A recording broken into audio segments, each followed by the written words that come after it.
home building and remodeling show. Let's go.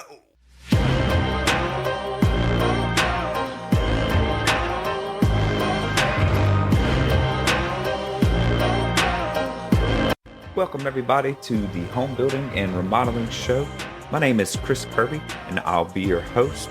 I am the owner of 3 construction companies on the Alabama Gulf Coast. The show is about residential construction. We're going to cover topics of home building and remodeling. Are you thinking of doing a remodel or building a home? Are you a contractor looking to improve your knowledge base or grow your business? Have you ever done a remodel project or built a home? There were so many things you wish you knew or that you could have done differently during the process. Then this show is for you. We break down the process of building and remodeling and how to have the best results during your project. Whether you're a DIYer looking for tips, someone looking to hire a contractor to do a project, or a contractor looking to expand your knowledge base or your business. Welcome aboard. Glad to have you. Stay tuned. We kick off the show with my thoughts on home building and remodeling. I'll share best practices and talk about some of our experiences in business and out in the field. These shared thoughts and lessons learned are meant to help you on your very own journey. Let's go. And how you respond to that, how you respond to the adversity, and how you build confidence with your client if you're communicating every day is going to dictate what happens when a delay comes up, when a problem arises. They want to know that you have the resolve, you have what it takes as a contractor, as a contracting business to take care of the problem in a timely manner. But even if it's not in a timely manner, your response to the situation is going to dictate how they feel about your project moving forward. They will understand and be more likely to be understanding if you've communicated, if you've done everything that you could possibly do and the delay was inevitable. There's unforeseen circumstances that cause delays. And if you've already built that relationship, then the client is going to trust that you can handle that delay. A key element to your success when you're doing a remodel project or a home build is being able to gauge the client's needs, being able to understand and stay ahead of their decision making. Once you build that relationship and you really understand the client needs, it's going to go a long ways, not only when problems arise during a project, but in making sure they trust that you can make decisions without them and for them in their absence. And that right there is critical to the time that a project takes and decision making during a project. There are so many decisions that have to be made during a project or during a home build. So if they trust that you know what you're doing and that you're going to come through with your word and that you're guiding them and you're talking to them and you're being open and honest, you're communicating effectively, they're more likely to let you guide them during the project. So they don't delay decision making. You're a couple of steps ahead of them when asking them to make selections, when to make decisions. And if they have changes, you're communicating effectively on what the change entails, how long it's going to take, how much money needs to be spent for that change. All of those things are a part of understanding the client needs. This is our new Contractor Shout-out segment. We are going to pick 40 contractors a month that tag their business page in our post on the Home Building and Remodeling Show Facebook page. And this month we have with us GSR Construction out of Nicholasville, Kentucky, JMO Services out of Lansdale, Pennsylvania, NWF Renovations and Landscaping in Northwest Florida, Wasmer's Pro Painting out of South Bend, Indiana, and Lakes Home Improvements out of Battle Creek, Michigan. Thank you all for commenting on the monthly post. We will do another post next month. Like, subscribe, and share our Facebook page, and hopefully you get a shout out next time. And now we move into Shop Talk. It's the portion of the show where I bring in a co-host and we cover trending topics in home building and remodeling. Hope you enjoy. Let's go. production, right? We're not a production builder. We're not some of the larger production builders. Right. However, we've established a good relationship and a good reputation with our local community. And so we are seeing an uptick in the volume of work that we're doing. And we'll never be a production builder. Each house we do is custom. But for us to keep up with the workload that we have, we want to maintain and control quality and relationships. The only way to do that is to have stuff in-house like what we do. Especially in the new homes, having our guys here lately really in there doing the work a lot lately has definitely helped out a lot. Yeah. And not having to wait on the sub, because subs for kitchen and baths, you know, I mean, they're hard to get a hold of. Absolutely. And it can really stall out a new home build for sure. Yeah. And we delayed it because I'll be honest with you, our remodeling KCR, Kirby Custom Renovations, was so busy that Kirby Homes, we you know what I mean? We were putting you guys on the back burner. Right. we couldn't even use them for custom homes because the kitchen and bath side were so busy. Yep. And so we kind of had to make a decision to grow, right? So we're at a really critical point where, you know, our companies, and I'll just talk about the numbers, but like last year we did $5 million as a company. And, you know, for us to break through and actually make money off of that, we didn't make and put that in our pockets. Okay. That's our revenue. And there's a huge difference in revenue and income and profit and loss. And I do want to dive in on that. But for us to really, we've been talking about it here lately about how can we not just do 5 million, but do 7 million or 6 million and make money off of that, like real legitimate money after expenses. How can we make money? And you have to make the types of decisions that we're making. Right. And then we'll pivot a little bit here, but another part of not just growing production and bringing in people like the electrician and plumber, but we've been really hitting hard on having an executive leadership team and doing some team building. Right. And so we're about to start that journey really next week, where we're going to do a lot of team building events just with our executive leadership team. And just all in an effort to try and improve each company. Right. And so that stuff is going to be new to some people, and then it's going to be different for the others who have had leadership training and experiences. But, you know, when I look at it, my job is to make sure that everybody in the company has value and they feel valued and that they're happy here. But and you can get real with this, but when I came to you and we sat down, we talked about doing the leadership training. What was your thoughts on that? And what do you think, you know, that's going to do for us and our company? It's going to help a lot. I've never really had any leadership training ever, so it's kind of exciting, and, you know, just to help me grow personally, you know, it's exciting. Yeah. Well, not only that, but like you've done the BNI thing, right? Right. You've never done a business group like that, or have you, before you came here? Not at all. In those first couple months of meetings, I was a nervous wreck up there.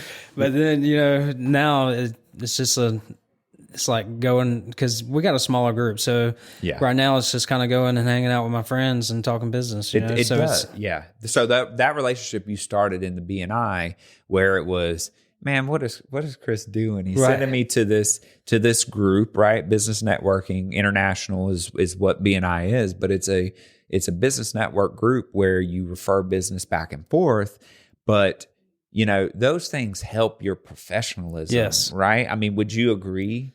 Very much. Yeah. And it gets you out of your comfort zone because you're standing up in front of a group, sometimes a smaller group, but sometimes it is a larger group when you have what's it called when you invite people? Yes, when you have visitor day. And so the concept for me on that was, not only will we get business referrals, right, but you will get out of your comfort zone, and you'll be exposed, and every little effort to do that, I think, makes us better. So the leadership training is going to be the same thing.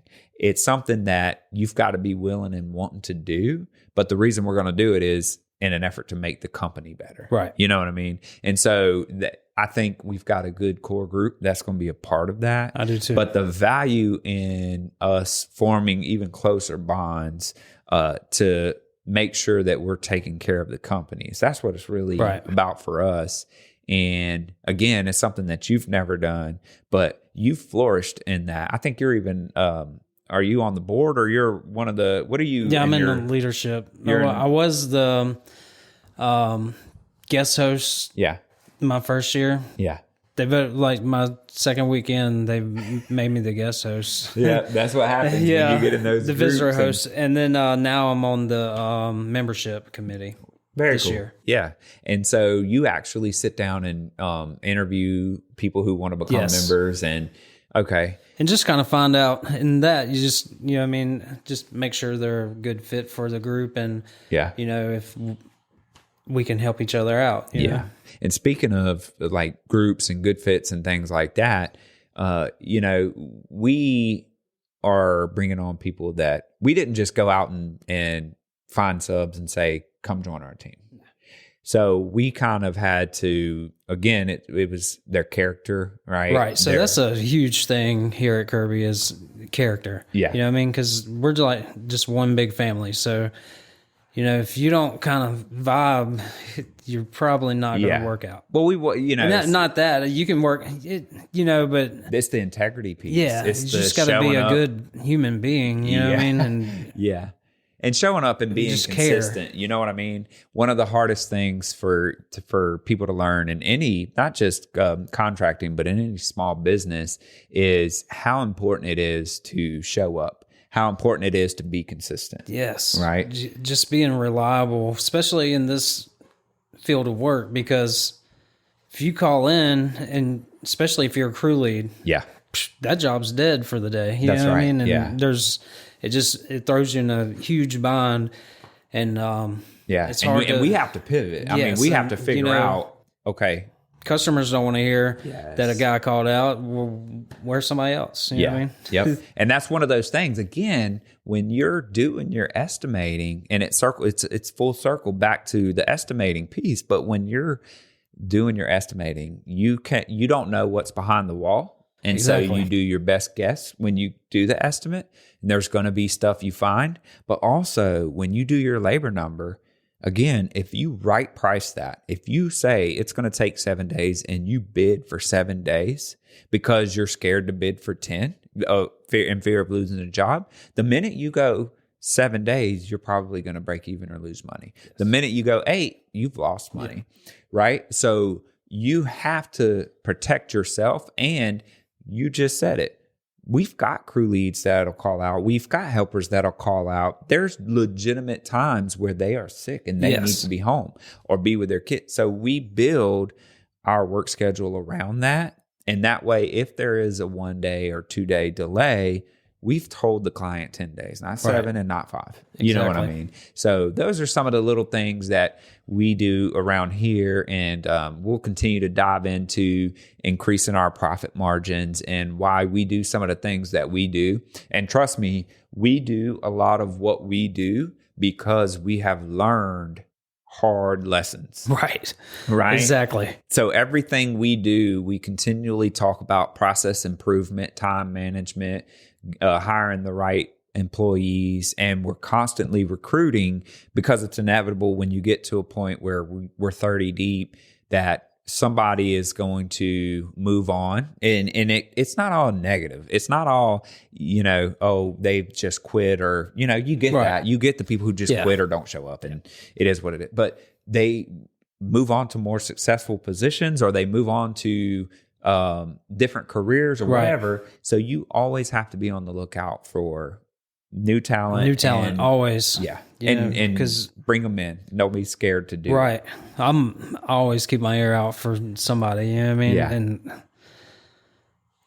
I wish it won't be long before we need another team, Yeah. And, and that's kind of the goal, is because every team we create is another stream of revenue. And that's why we built it in teams, and we do a draw schedule for payroll each week. Instead of, if it's 10,000, we don't collect do half and half. We actually will break it down. If the 10,000 takes 3 weeks, it's going to be $3,333. Right. You know what I mean? So anyway, all right. Well, I appreciate you coming on as always. We'll dig deep a little bit more into our remodeling processes. And until next time, thanks. Now we're going to move into the portion of the show where we talk interior design. We're going to bring in an interior designer and we're going to talk trending design and products. Hope you enjoy. Let's go. Actually, we want to choose everything up front, but when Right. things like this happen, we can't. Yeah. We have And to so kinda now wait. we can go ahead and get the backsplash going and kind of, finish and finalize the project. And ultimately the client was able to get what she wants, but it took 3 tries with the countertops. Yes. And those are things, it does happen. We're not infallible, and we run into scenarios where we make mistakes or a vendor may make a mistake. And usually it's just kind of being accountable, but it does become a situation where the client now has to have their hands in every step of the project, Right. because due to nobody's fault, but just it's a situation where stuff happens. But their trust is a little bit damaged. They right? get a little Because bit wary. Like they want to know, they kind of got their heart broke a little bit of what they imagined and what they thought they were getting. And unfortunately, like with the quartzite, I mean, that is a natural stone, whereas quartz is man-made, where it has a lot more continuing. Like we know we can get another one, it's going to be just like it. We can't do that with quartzite. Yeah, absolutely. And not everybody understands that. Yeah. And so there's an education piece to what we do where, for us, for the lessons learned on this, we look back at each job and we kind of analyze how the job went, how the job flow went, how the communication went. What would you say, moving forward for you? Each time something like this happens, we try to reflect and come up with a best practice to mitigate it moving forward. So what do you think, like in your mind, being new to the kitchen and bath portion of this, now how do you handle that moving forward? Moving forward, I mean, I know that there's going to be extra precautions that we're definitely going to take when we're using and working around quartzite. Yeah. Whereas, with like some painting situations that may or may not have even had anything to do with it. Right.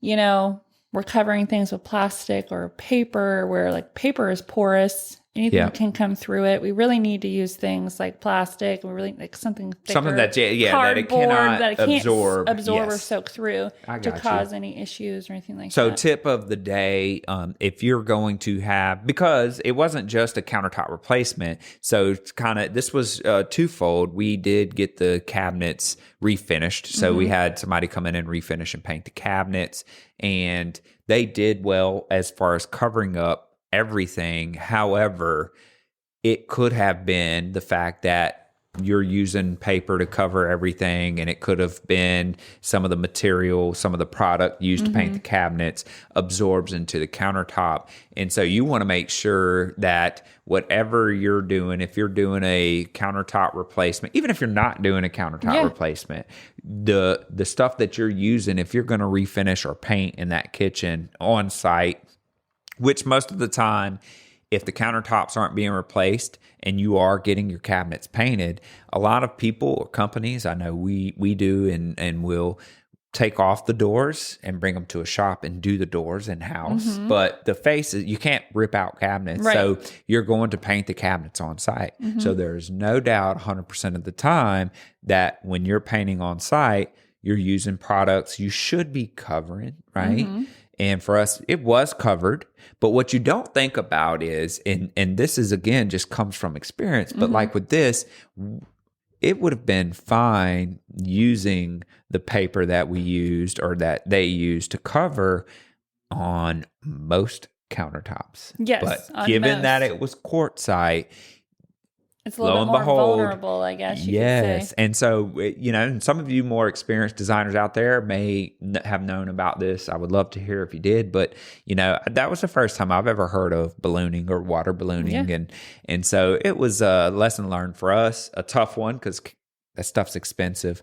But also with quartzite, our fabricator that we traditionally use has had problems just fabricating quartzite. Yeah. It's a very sensitive product, and it is one of the most expensive countertops that you can get. Absolutely. And so you really have to treat it with kid gloves. You have to, you kind of have to know the product. And we did, but again, this was one of those one-off scenarios, and it happened.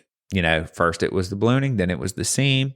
And so it's inevitable that we make mistakes or mistakes are made on projects, especially in kitchen and bath. It's just, there's a lot to a kitchen or a bath remodel. When you're putting all the pieces together, you've got multiple people in and out.